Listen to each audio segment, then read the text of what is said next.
আপনাদের সঙ্গে আছি আমি তোয়া আফরোজ। এবার বিস্তারিত। ভারতে বসে দেশকে বিপদে ফেলতে ষড়যন্ত্রের চেষ্টা করছে শেখ হাসিনা, এমন অভিযোগ করেছেন বিএনপি মহাসচিব মির্জা ফখরুল ইসলাম আলমগীর। দেশের অভ্যন্তরীণ বিষয়ে কেউ যাতে হস্তক্ষেপ করতে না পারে সে বিষয়ে সজাগ থাকার আহ্বানও জানিয়েছেন তিনি। পঞ্চগড় প্রতিনিধি রাশিদুজ্জামান বাবুর তথ্য ছবিতে সাইফুল রিপনের প্রতিবেদন। সাম্য, সম্প্রীতি ও মানবিক বাংলাদেশ বিনির্মাণে পঞ্চগড়ের বোদা উপজেলার সাকোয়া স্কুল ও কলেজ মাঠে ৬ বছর পর জনসভা করে বিএনপি। সমাবেশে যোগ দেন আশেপাশের জেলার বিএনপি নেতাকর্মীরাও। সমাবেশে অংশ নিয়ে বিএনপি মহাসচিব মির্জা ফখরুল ইসলাম আলমগীর বলেন, জোর করে ক্ষমতায় থাকতে গিয়ে শেষ পর্যন্ত সপরিবারে দেশ ছেড়ে পালিয়েছেন শেখ হাসিনা। এখন পার্শ্ববর্তী দেশে অবস্থান নিয়ে দেশের বিরুদ্ধে ষড়যন্ত্র করছেন। সমস্ত সারা দেশে যে অসংখ্য আওয়ামী লীগেরা আছে তাদেরকে বিপদে ফেলে দিয়ে সে পালিয়ে গেছে, তাই না? ওইখান থেকে সে ষড়যন্ত্র করতেছে, চক্রান্ত করতেছে, একটা মিথ্যা প্রচারণা চালার চেষ্টা করতেছে। এটা কি? এই যে আমাদের ভাইরা বসে আছে এখানে, আমাদের হিন্দু ভাইরা, আমরা নাকি তাদের উপরে এই দেশে নাকি অত্যাচার হচ্ছে, জোরে কইবা হবে কহাতে আমার বিভ্রান্ত করেছে, আমাদেরকে বিপদে ফেলার চেষ্টা করতেছে। সেই জন্য আপনাদেরকে রুখে দাঁড়াতে হবে। আমাদের উপরে যেন কেউ কোনোদিন অন্যায় ভাবে আমাদের দেশের ভেতরে হাত না দেয় তার ব্যবস্থা আমাদেরকে করতে হবে। সাধারণ মানুষ সংস্কার বোঝে না, তারা নিত্যপণ্যের দাম সুলভে চায়, শান্তি চায়, এমন দাবি করে দেশে যেন কেউ বিভক্তি সৃষ্টি করতে না পারে সে বিষয়ে সজাগ থাকার আহ্বান জানান বিএনপি মহাসচিব। সাধারণ মানুষ সংস্কার অত বুঝে না, তাই কে বুঝে? মূল কথা আমি যেন ভোটটা দিতে পারি, আমার দেশে যেন শান্তি থাকে, আমার জিনিসপত্রের দাম যেন কম হয়। হ্যাঁ, মানে ভোটটা আছে এই জন্য যে আমরা ভোটটা দিতে পারলে আমরা আমাদের সঠিক লোক নির্বাচন করতে পারবো, সেই লোক পার্লামেন্টে গিয়ে আমাদের জন্য ভালো কাজ করবে, দেশটাকে ভালোভাবে সঠিকভাবে সাজায় দিবে, তাই না? এটাই আমরা চাচ্ছি। আহ্বান জানাতে চাই সরকারি কর্মকর্তাদেরকে, আমাদের পুলিশ ভাইদেরকে, আমাদের সেনাবাহিনীর মানুষদেরকে, বিডিআর বাহিনীদেরকে, যে আসুন, আমরা একটা সুযোগ পেয়েছি, এই সুযোগটাকে আমরা কাজে লাগাই, আবার আমরা বাংলাদেশকে সমস্ত বিভেদ ভুলে ঐক্যবদ্ধ হয়ে গড়ে তুলি। ঘুষখোর দুর্নীতিবাজদের বিরুদ্ধে রুখে দাঁড়ানোর আহ্বানও জানান বিএনপি মহাসচিব মির্জা ফখরুল ইসলাম আলমগীর। সবাই রুখে দাঁড়াবেন, কেউ ঘুষ দিবেন না, যে ঘুষ চাইবে ওকে ধরে নিয়ে পুলিশের হাতে দেবেন। সাইফুল রিপন, দেশ টিভি, ঢাকা। এদিকে জুলাই আন্দোলনে গণহত্যার অভিযোগে ক্ষমতাচ্যুত প্রধানমন্ত্রী শেখ হাসিনার বিরুদ্ধে ইন্টারপোলের রেড নোটিশ জারির আবেদন করেছে আন্তর্জাতিক অপরাধ ট্রাইব্যুনাল। এ বিষয়ে পরবর্তী পদক্ষেপ নেবে পুলিশ সদর দপ্তর ও স্বরাষ্ট্র মন্ত্রণালয়, জানালেন ট্রাইব্যুনালের চিফ প্রসিকিউটর তাজুল ইসলাম। সকালে এক ব্রিফিংয়ে তথ্য জানান তিনি।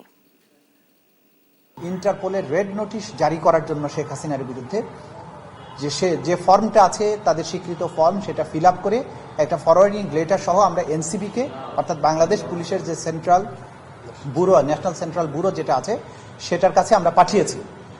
বাকি ফর্মালিটিসটা করার দায়িত্ব আমাদের এনসিবির। সুতরাং এই ইন্টারপোলের রেড নোটিশটা ইন্টারপোল কর্তৃক জারি হয়েছে কিনা সেই বিষয়টা বলার দায়িত্ব হচ্ছে আমাদের এনসিবির এবং আমাদের বাস্তবিক অর্থে ইন্সপেক্টর জেনারেল অফ পুলিশের অফিসের। যুক্তরাষ্ট্রের $300 মিলিয়ন পাচারের অভিযোগে সাবেক প্রধানমন্ত্রী শেখ হাসিনা ও তার ছেলে সজীব ওয়াজেদ জয়ের বিরুদ্ধে অনুসন্ধানে নেমেছে দুর্নীতি দমন কমিশন। রোববার তাদের বিরুদ্ধে অনুসন্ধান কাজ শুরু হয়। এদিকে সাবেক আইনমন্ত্রী আনিসুল হকের 3 ব্যাংকে 16টি অ্যাকাউন্টে 21 কোটি টাকার সন্ধান পেয়েছে দুর্নীতি দমন কমিশন, যা ইতিমধ্যে ফ্রিজ করা হয়েছে। শিউলির রিপোর্ট। রোববার সাংবাদিকদের সঙ্গে মতবিনিময় করেন দুদকের চেয়ারম্যান ডক্টর মোহাম্মদ আব্দুল মোমেন।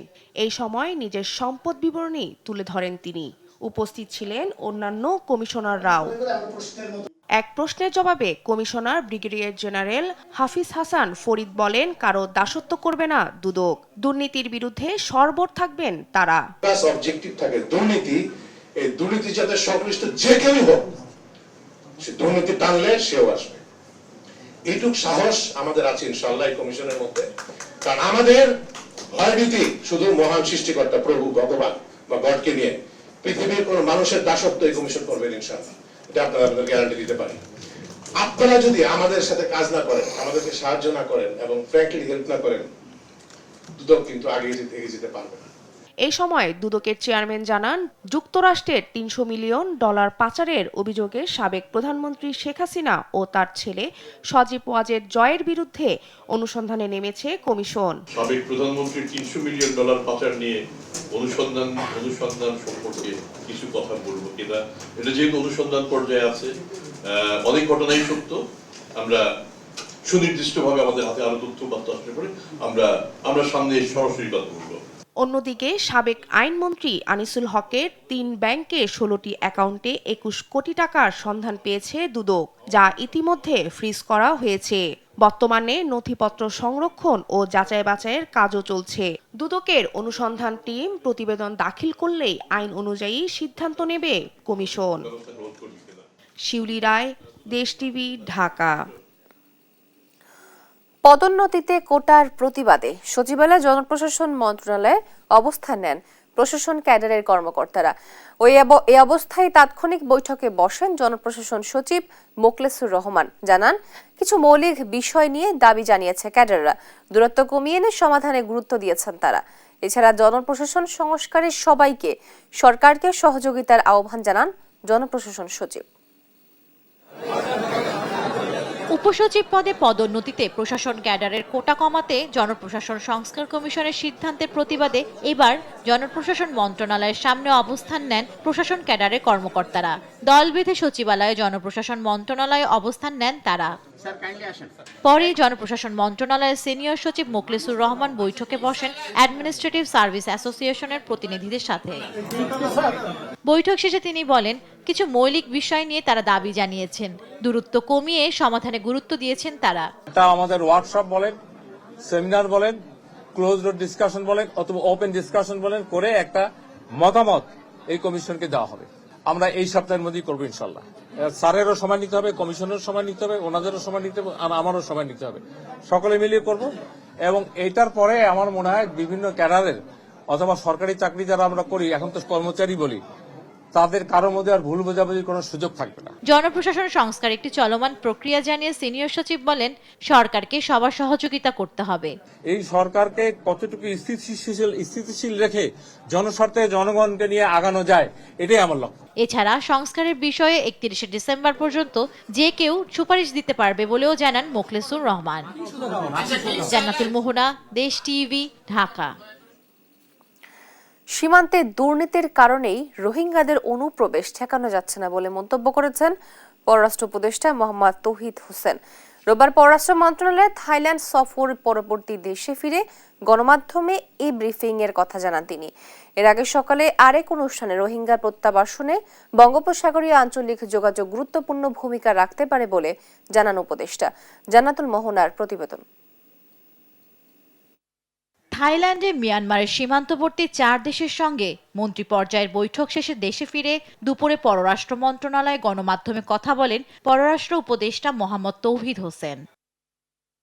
অন্তর্বর্তী সরকার ক্ষমতায় আসার পরে দেশে আর কোনো রোহিঙ্গাকে ঢুকতে দেওয়া হবে না বলার পরেও বিগত 2 মাসে মিয়ানমার থেকে বাংলাদেশে অনুপ্রবেশ ঘটেছে 60,000-এরও বেশি রোহিঙ্গার। কিন্তু এখনো কেন তারা দেশে ঢুকছেন এমন প্রশ্ন করা হলে দুপুরে পররাষ্ট্র উপদেষ্টা বলেন, বর্ডারে দুর্নীতির কারণেই তারা এই সুযোগ পাচ্ছে।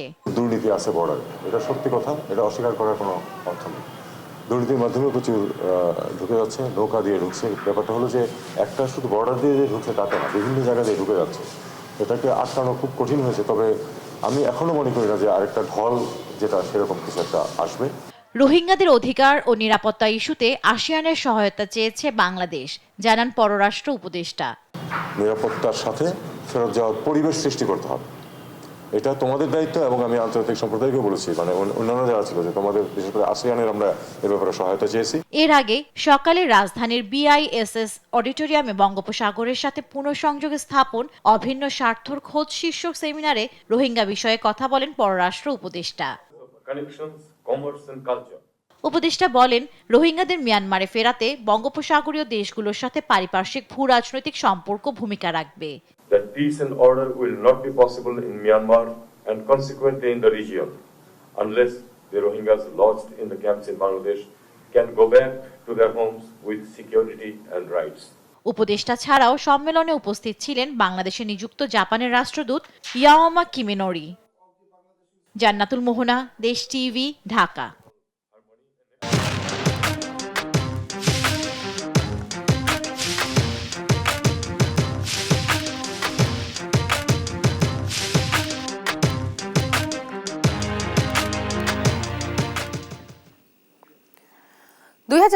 সালটা অপরাধের তীর্থ বছর হিসাবে স্মরণীয় থাকবে ইতিহাসে। বছরের মাঝামাঝি বড় গণ অভ্যুত্থানের বিপরীতে পুলিশের গুলিতে গণহত্যা কালো অধ্যায় হয়ে থাকবে। শুধু তাই নয়, অভ্যুত্থানে পুলিশের গুলিতে ৮০,০০০-এর বেশি আহতের ঘা এখনো শুকায়নি। অভ্যুত্থানের আগে বিদেশের মাটিতে সংসদ সদস্য আনোয়ারুল আজিমের নৃশংস খুনের ঘটনার চাঞ্চল্যতা অবাক করেছিল দেশের মানুষকে। ২০২৪ সালের আলোচিত অপরাধ চিত্র তুলে ধরেছেন সাদাত নিশাত।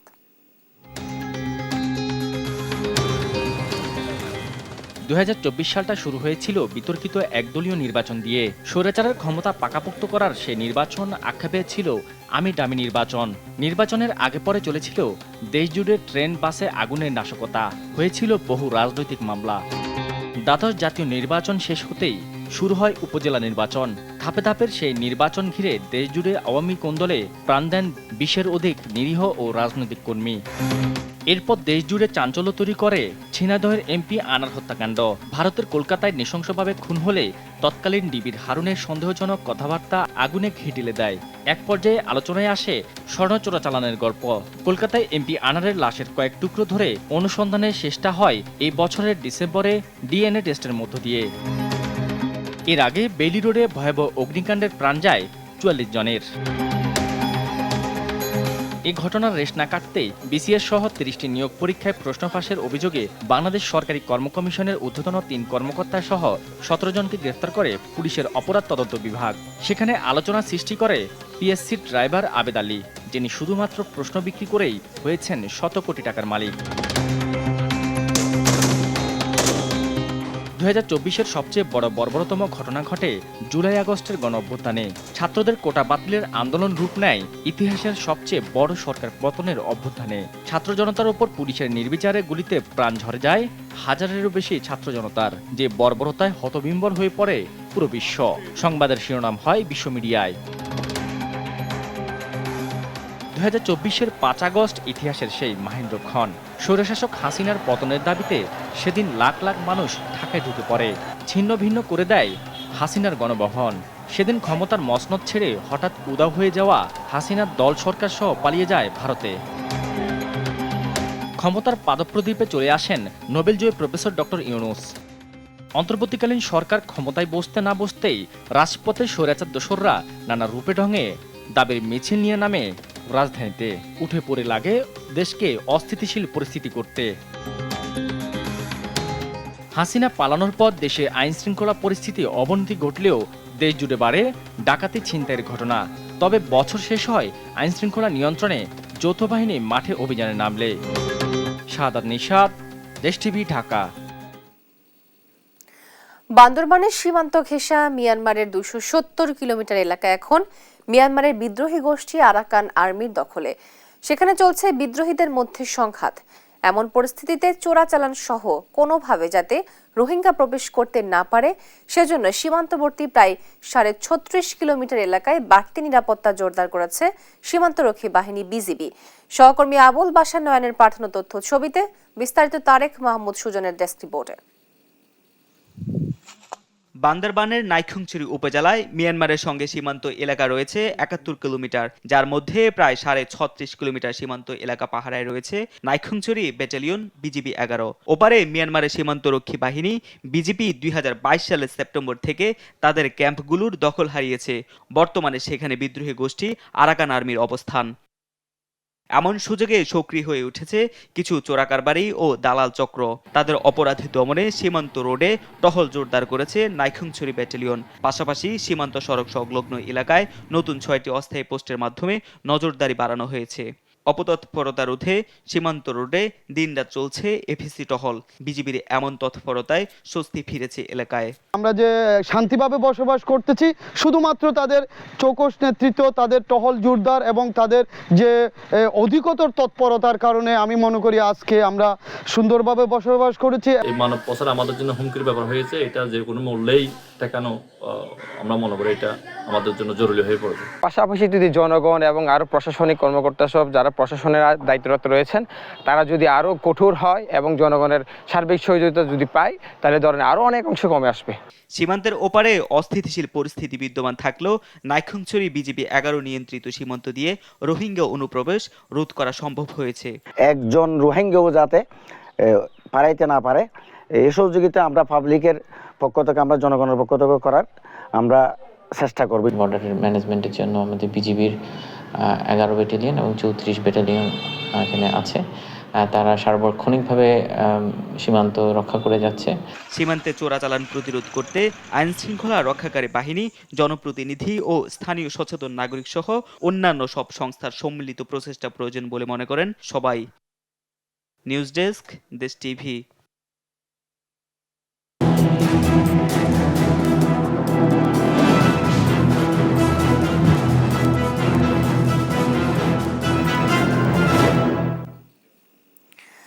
এবার মামলা বাণিজ্যে অভিযুক্ত খোদ বৈষম্য বিরোধী ছাত্র আন্দোলনের এক সমন্বয়ক। 24-এর বিপ্লবে আহত, নিহত বা হামলার ঘটনাগুলো পুঁজি করছে সে। মামলায় আসামি করে আর আসামি তালিকা থেকে বাদ দিতে শুরু করছে চাঁদাবাজদের। ক্ষুব্ধ জনতা বিক্ষোভ মিছিল ও মানববন্ধন পর্যন্ত করেছে তার বিরুদ্ধে। মিথ্যা মামলা বাণিজ্য ধারাবাহিকের আজ 15তম পর্ব অনুসন্ধান করেছে মৌলভীবাজার প্রতিনিধি সালেহ এলাহি কুটি, জানাচ্ছেন এম এ আজিম। বৈষম্য বিরোধী ছাত্র আন্দোলনের নামে মামলা বাণিজ্যের প্রতিবাদে মৌলভীবাজারের রাজপথে আবারও ছাত্র জনতা। অভিযোগ, সমন্বয়ক শেখ সাব্বির আহমদ ও তানজিয়া শিশির নামে বেনামে মামলায় ফাঁসিয়ে করছেন সাধারণ মানুষকে হয়রানি, আর সে মামলা থেকে অব্যাহতি দিতে করছেন চাঁদাবাজি। বাধ্য হয়ে ছাত্রদের সকল কার্যক্রম থেকে তাদের অব্যাহতি দিয়েছে বৈষম্যবিরোধী ছাত্র আন্দোলনের সদস্যরা। বিভিন্ন মামলাগুলা ঘাটাঘাটি করে যেটা দেখা যায় যে বেশ কিছু মামলা আসলে স্রেফ বাণিজ্যের জন্য করা হয়েছে। এমন দেখা গেছে যে আমরা একজন আমাদের সহকর্মীকে পেয়েছি যিনি একটা মামলার বাদী। তাকে আর্থিক লেনদেনের সাথে সম্পৃক্ত থাকার প্রমাণিত হওয়ার পরে আমরা তাকে সকল কার্যক্রম থেকে বিরত রেখেছি। বর্তমানে যে মামলাগুলো এরা মামলা বাণিজ্য করার লাই মামলা দেয়, প্লাস টাকা খাওয়ার লাই তারা মামলা দেয়। মিথ্যা মামলা হয়রানির শিকার জেলার শত শত মানুষ। ঘটনার সময় হাসপাতালে চিকিৎসাধীন থেকেও হয়েছেন আসামি। বাদ পড়েনি কলেজের অধ্যাপকরাও। আগস্ট আমি সদর হাসপাতালে চিকিৎসাধীন অবস্থায় ছিলাম। 3 আগস্ট দেখেই আমার উপর একটি মিথ্যা মামলা করানো হয়েছে। মৌলভীবাজার 3 আগস্ট কোনো ঘটনা বৈষম্য ছাত্র আন্দোলনের কোনো প্রোগ্রাম হয়েছিল না, কিন্তু সেই মিথ্যা বানোয়াট একটি মামলা করে মামলা বাণিজ্য করার জন্য হয়রানিমূলক আসামি আমাকে করা হয়েছে। তো এই মামলা বাণিজ্য যাতে কেউ করতে না পারে এই জন্য আমি প্রশাসনের সহযোগিতা চাইছি, এবং আমি আশা করব যে যারা এই মামলা দিয়েছে তাদের বিরুদ্ধে প্রশাসন কার্যকর ব্যবস্থা গ্রহণ করবে। পুলিশ বলছে তদন্তে বাদ পড়বে মিথ্যা মামলা ও আসামিরা। বাদী পক্ষ থেকে আর কি যে কিছু ব্যক্তির নাম নিয়ে এসে বলে যে নামগুলো ভুলে চলে আসছে, এগুলো আসলে জড়িত নয়। আসলে তদন্তের পর্যায়ে এই কথাগুলোর কোনো কিন্তু মূল্যায়ন নেই। জুলাই আগস্ট বিপ্লবের ঘটনায় মৌলভীবাজার জুড়ে মিথ্যা মামলার হিড়িক পড়েছে, যা বন্ধে কঠোর পদক্ষেপ চায় জেলাবাসী। এম এ আজিম, দেশ টিভি, ঢাকা। কুমিল্লায় কিছুটা কম কুয়াশা থাকলেও হিমেল হাওয়ার তীব্রতা রয়েছে। এ বিষয়ে বিস্তারিত জানাতে কুমিল্লা থেকে সরাসরি যুক্ত হচ্ছেন সহকর্মী সুমন কবি। সুমন, জনজীবনে শীতের প্রভাব সেখানে কেমন দেখছেন আপনি, জানাবেন। আপনাকে জানা নাকি শুভ সকাল। আমি সকাল থেকে আসলে দেখেছি আসলে কুয়াশা আজকে একটু কম হলো। কুমিল্লার যে অবস্থা তাতে দেখতে পাচ্ছি আসলে শীতের তীব্রতা বৃদ্ধি পেয়েছে। আপনারা যদি জানিয়ে রাখি, মৃদু হাওয়ার সাথে আসলে শীতের যে তীব্রতা, আমি সকাল থেকে 13 ডিগ্রি সেন্টিগ্রেড তাপমাত্রা আসলে রয়েছে কুমিল্লা আজকে সকালে, এবং রাতে ছিল আর একটু কম। তবে সেই দিক থেকে যদি বলি, আজকে আবহাওয়ার একটু ভালো রৌদ্র ওঠার সম্ভাবনা রয়েছে কুমিল্লাতে। তবে আমি একটু জানি কি কুমিল্লা এখন যে জায়গাটা দাঁড়িয়ে দিচ্ছে আসলে এখানকার যারা মানুষ রয়েছে তারা আসলে দিনে আনে দিনে খাওয়া মানুষ, তারা আসলে অনেক কষ্ট করে জীবন ধারণ করতে, শীতের মধ্যে তারা থাকতে এত কষ্ট হয়। বিশেষ করে যারা রেল লাইনের সাথে থাকে, যে বস্তিগুলো রয়েছে, তারা আসলে অনেক শীতের কাপড়ের জন্য আসলে এবার মানে প্রতিবার যেরকম শীতের কাপড় পেয়ে থাকে এখনো তারা পায়নি। তারা বলছেন শীতের প্রভাব বৃদ্ধি পাওয়ার কারণে আসলে মানুষের জনজীবনে স্থবির হয়ে গেছে। আমি দেখছি শীতে বিক্রি হচ্ছে।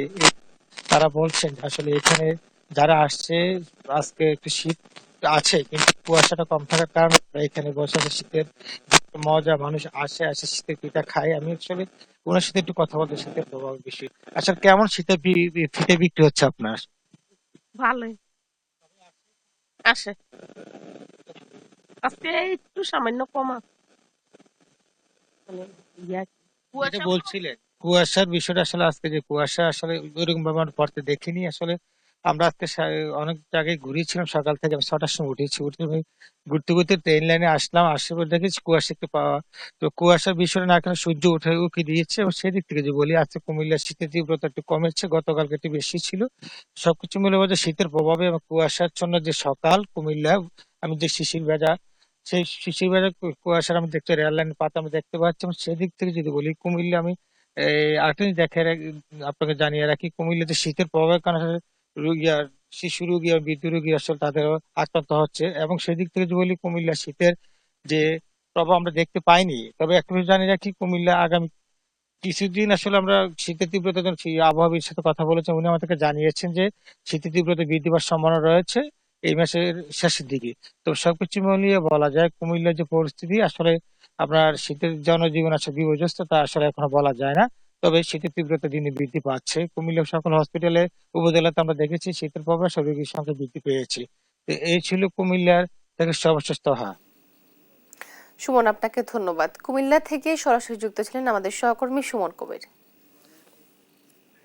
দেখছেন সংবাদ সকাল। কুষ্টিয়ায় কোনোভাবেই নিয়ন্ত্রণ করা যাচ্ছে না চালের বাজার। চালকল মালিকদের কারসাজিতে দফায় দফায় বাড়ছে চালের দাম।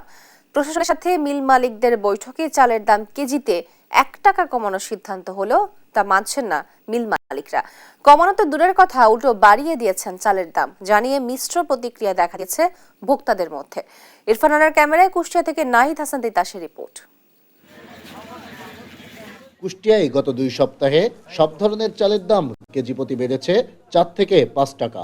এরই পরিপ্রেক্ষিতে চালের বাজার নিয়ন্ত্রণে 18 ডিসেম্বর মিল মালিকদের সাথে বৈঠকে বসেন জেলা প্রশাসক। সিদ্ধান্ত হয় সব ধরনের চালের দাম কেজিতে 1 টাকা কমানোর। কিন্তু সেই সিদ্ধান্তের কয়েকদিন পার হয়ে গেলেও দাম কমাতো দূরের কথা, উল্টো বাজারে বেড়েছে সব ধরনের চালের দাম। বর্তমানে কুষ্টিয়ার বাজারে সরু মিনিকেট চাল বিক্রি হচ্ছে 75 টাকা কেজি, কাজললতা চাল বিক্রি হচ্ছে 72 টাকায়, আর মোটা আটার চাল কেজি প্রতি বিক্রি হচ্ছে 60 টাকা দরে। আমরা সকাল থেকে যেসব জায়গা থেকে চাউল কিনি, সেসব মিলে আমরা সকাল থেকে খোঁজ নিচ্ছি, আগের মতোই পূর্ব নির্ধারিত দামে চালটা বিক্রি হচ্ছে। চাল দাম গতকাল করেছে, তো আজকে আরও বেড়েছে। গতকালকে 1850 যেটা, এটা আজকে হচ্ছে 1875 টাকা। চালের দাম নিয়ে মিল মালিকদের এমন কারসাজিতে ক্ষুব্ধ সাধারণ ভোক্তারা। 5 টাকা বাড়ানোর পর 1 টাকা কমানোর সিদ্ধান্তে দেখা দিয়েছে মিশ্র প্রতিক্রিয়া, যদিও এখনো হয়নি তারও বাস্তবায়ন। মিল মালিক সব ওরা দাম বাড়াচ্ছে, ওই চাল কলের দাম আছে, এইদিকে ধানের দাম বাড়িয়ে যাচ্ছে, এই সমস্ত বিভিন্ন অজুহাতে এই সমস্ত ছোট ব্যবসায়ীরা এরা বেশিরভাগই মুনাফা বেশি লাভ করছে। চেয়ারে বসে থাকলে হবে না, বাজারে এসে মাঠ পর্যায়ে এসে এটাকে তদারকি করতে হবে। আর মিল মালিকদের এটার ব্যাপারে সবসময় একটা পেশায় রাখতে হবে। আইন যেটা আছে আসলে শক্তভাবে যদি এটা প্রয়োগ করা যায়, আমার মনে হয় বাজার নিয়ন্ত্রণে আসবে। এদিকে চালের বাজার নিয়ন্ত্রণে চালকল মালিকদের এমন কারসাজি বন্ধে আলাদা মনিটরিং সেল গঠনের কথা বলছেন বাজার বিশ্লেষকেরা। এখন 5 টাকা বাড়ায় 1 টাকা কমলে পারে ভোক্তার কি বেনিফিট হলো? এখানে তো ভোক্তাদের সাথে চালাকি করা হচ্ছে, এবং জানি না এর সাথে প্রশাসন কতটুকু সম্পৃক্ত আছে কি নাই, কিন্তু এগুলো তো অবশ্যই মনিটরিং করা দরকার। এটা সত্যিকার অর্থেই চাউলের জন্য আলাদা একটা মনিটরিং টিম পার্মানেন্ট রাখা দরকার, যে অবস্থা বিরাজ করছে আমাদের দেশে। আর জেলা প্রশাসক বলছেন, প্রতিশ্রুতির পরেও যদি মিল মালিকরা চালের দাম বাড়ায় তবে তাদের বিরুদ্ধে নেওয়া হবে ব্যবস্থা। অবশ্যই নিব। আমার এখানে কমিটমেন্ট করে দেওয়ার পরে যদি ওনারা বাড়িয়ে থাকে, আমরা অবশ্যই এটা বিষয়ে কথা বলবো। ঠিক আছে, ওনারা কমিটমেন্ট করে যে যদি এটা করে, এটা তো ওনারা ঠিক করছেন না। চাল নিয়ে মিল মালিকদের চালবাজি বন্ধে প্রশাসনকে আরও কঠোর হওয়ার তাগিদ সাধারণ ভোক্তাদের। নাহিদ হাসান তিতাস, দেশ টিভি, কুষ্টিয়া। পানামার পতাকাবাহী জাহাজ পাকিস্তান থেকে সরাসরি আসছে চট্টগ্রাম বন্দরে। এতে আগের চেয়েও সময় কম লাগছে অন্তত 4 দিন। সাশ্রয় হচ্ছে আমদানিকারকদের খরচপাতিও। রোববার দুপুরে চট্টগ্রাম বন্দরে নোঙ্গর করে জাহাজটি। AKM Nazima report. প্রথমবারের মতো পানামার কোনো জাহাজ সম্প্রতি পাকিস্তানের করাচি বন্দর থেকে সরাসরি আসে চট্টগ্রাম বন্দরে। এতে দুদেশের মধ্যে রচিত হয় সরাসরি সামুদ্রিক সম্পর্ক। পোশাক শিল্পের কাঁচামাল, রাসায়নিক ও ভোগ্যপণ্য নিয়ে আবার এলো এমভি ইউয়ান জিয়াং ফা ঝাং। তবে এবারের কন্টেনারের পরিমাণ গেলবারের চেয়ে দ্বিগুণেরও বেশি। 8 শতাধিক কন্টেনার নিয়ে রোববার দুপুরে চট্টগ্রাম বন্দরে নোঙ্গর করে পানামার পতাকাবাহী জাহাজ। বেশিরভাগ পণ্য হচ্ছে বাংলাদেশের জন্য, যেমন soda ash, sugar, potato, garments accessories, এই সমস্ত পণ্যাদি আছে, লুব্রিক্যান্ট অয়েল আছে, মার্বেল স্টোন আছে। কাস্টমস কর্মকর্তারা বলছেন, বিভিন্ন দেশ থেকে পণ্য নিয়ে আসা সব জাহাজকেই নিয়ম অনুযায়ী পরীক্ষা নিরীক্ষার মাধ্যমে পণ্য খালাস করতে হয়। পাকিস্তান থেকে না, সকল জাহাজের ক্ষেত্রে পণ্য যখন আসে আইজিএম সাবমিট হয়, বিল অফ মেন্টেন্যান্স সাবমিট হয়, যেগুলি আমাদের সিলেকশনের মধ্যে থাকে সেগুলি আমরা এক্সামিন করি, তারপরে স্ক্যান হয়, নানান ধরনের মেজারমেন্ট আমাদের আছে, তারপরে পণ্যগুলি খালাস। ব্যবসায়ীরা বলছেন, দুবাই করাচি চট্টগ্রাম রুটে জাহাজ চালুর ফলে নিঃসন্দেহে আমদানিকারকদের সময় ও ভাড়া সাশ্রয় হবে। যে সমস্ত দেশের সাথে আমাদের সুন্দর স্বচ্ছভাবে ব্যবসা করার সুযোগ আছে, সেগুলিকে আমাদের দেশের ব্যবসায়ীরা সেই উদ্যোগগুলোকে ব্যবহার করা উচিত। করাচি চট্টগ্রাম রুটে কন্টেইনার জাহাজ চালুর উদ্যোগ নেয় দুবাই ভিত্তিক সংস্থা ফিডার লাইন্স ডিএমসিসি। এর আগে পাকিস্তানের কন্টেইনার সিঙ্গাপুর বা মালয়েশিয়ার ট্রানজিট পোর্ট ঘুরে চট্টগ্রাম বা বংলা আসতো। এখন সরাসরি আসায় আগের তুলনায় অন্তত 4 দিন সময় কম লাগছে। এতে সাশ্রয় হচ্ছে আমদানিকারকদের সময় ও পণ্যের ভাড়া। একই সঙ্গে চট্টগ্রাম বন্দরের খালি কন্টেইনার মালয়েশিয়া, ইন্দোনেশিয়া সহ সংশ্লিষ্ট বন্দরে পাঠানোর সুযোগ সৃষ্টি হয়েছে। নিউজ ডেস্ক, দেশ টিভি। বিশিষ্টজনদের সাথে মতবিনিময় করেছে কানাডা ভিত্তিক অনলাইন গণমাধ্যম নাগরিক টিভি। এ সময় দীর্ঘ 5 বছর প্রবাসে থেকেও আওয়ামী লীগের দুঃশাসনের বিরুদ্ধে চালিয়ে যাওয়া নিজেদের লড়াই সংগ্রামের কথা তুলে ধরেন সাংবাদিক নাজমুস সাকিব ও টিটু রহমান। রোববার সন্ধ্যায় বনানী ক্লাবে সাভার সভার আয়োজন করে নাগরিক টিভি। এ সময় সাংবাদিক নাজমুস সাকিব বলেন, কয়েক মাস আগেও দেশে ফেরার কথা চিন্তাও করতে পারেনি, তবে ছাত্র জনতার অভ্যুত্থানে সেই সুযোগ করে দিয়েছে। সভায় যোগ দেন ডাকসুর সাবেক ভিপি ও গণ অধিকার পরিষদের সভাপতি নুরুল হক নূর, এনডিএম চেয়ারম্যান ববি হাজ্জাজ সহ বিভিন্ন রাজনৈতিক নেতা, সাংবাদিক, আমলা ও সামরিক কর্মকর্তারা।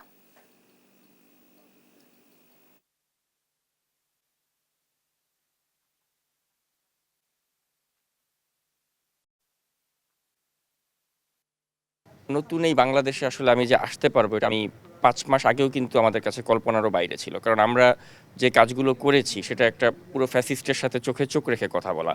শেষ পর্যন্ত আবু সাইদের এক মৃত্যু, সেটা যে পুরো জেন জিকে এভাবে তাদের বিবেককে নাড়া দেবে, এটা আমরা কিন্তু কল্পনাও করতে পারিনি, এবং তাই কিন্তু হয়েছে শেষ পর্যন্ত। এবং শেষ পর্যন্ত যেভাবেই হোক আমরা এই ফ্যাসিবাদ থেকে আমরা মুক্তি পেয়েছি। দেখছেন সংবাদ সকাল। 25 ডিসেম্বর খ্রিস্টানদের সবচেয়ে বড় ধর্মীয় উৎসব ক্রিসমাস। বাংলায় বড়দিন হিসাবে অভিহিত করা হয় দিনটিকে। দিবসটি উদযাপনে নোয়াখালীতে বরাবরের মতো এবারও সে ছাড়ছে গির্জাগুলো। না হয়েছে নানা প্রস্তুতি। মাওলা সুজনের তথ্য ও চিত্রে বিস্তারিত জানাচ্ছেন আব্দুল্লাহ আল মারুফ। নোয়াখালীর সোনাপুরের লুর্দেরানী গির্জা আলোকসজ্জা করা হয়েছে ফটকের শুরু থেকেই। ক্রিসমাস ট্রিতে লাগানো হয়েছে রঙিন বাতি। গির্জার ভেতরে চলছে চূড়ান্ত আলোকসজ্জা। সবার ভিতরে বিরাজ করছে উৎসবের আমেজ। 24 ডিসেম্বর রাত থেকেই শুরু হবে বড়দিনের উৎসব। তবে মূল অনুষ্ঠান হবে 25 ডিসেম্বর সকালে। প্রধান প্রীতি ও প্রার্থনা হবে সকাল থেকেই। বড়দিনকে ঘিরে অনুষ্ঠানমালা চলবে 1 জানুয়ারি পর্যন্ত। এদিন স্বাগত জানানো হবে ইংরেজি নববর্ষকে।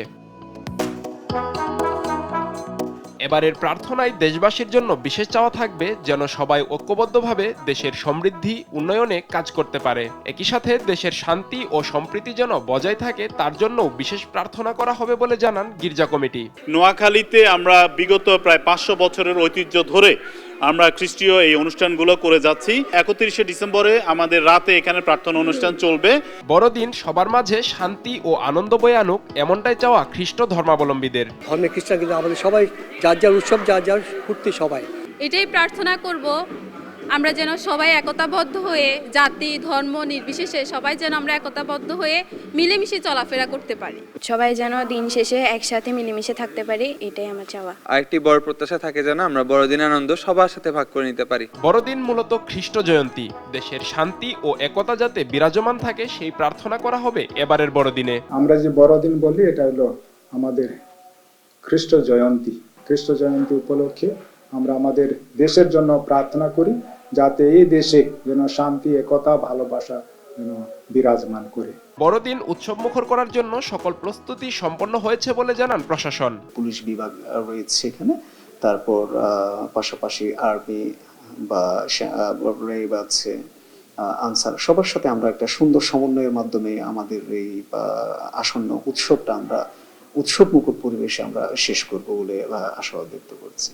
দল, মত, ধর্ম, বর্ণ নির্বিশেষে একই সাথে সবার মাঝে যেন সম্পর্ক আরও অটুট থাকে, এটাই বড়দিনের চাওয়া হবে বলে জানান খ্রিস্ট ধর্মাবলম্বীরা। নিউজ ডেস্ক, দেশ টিভি। দেখছেন সংবাদ সকাল।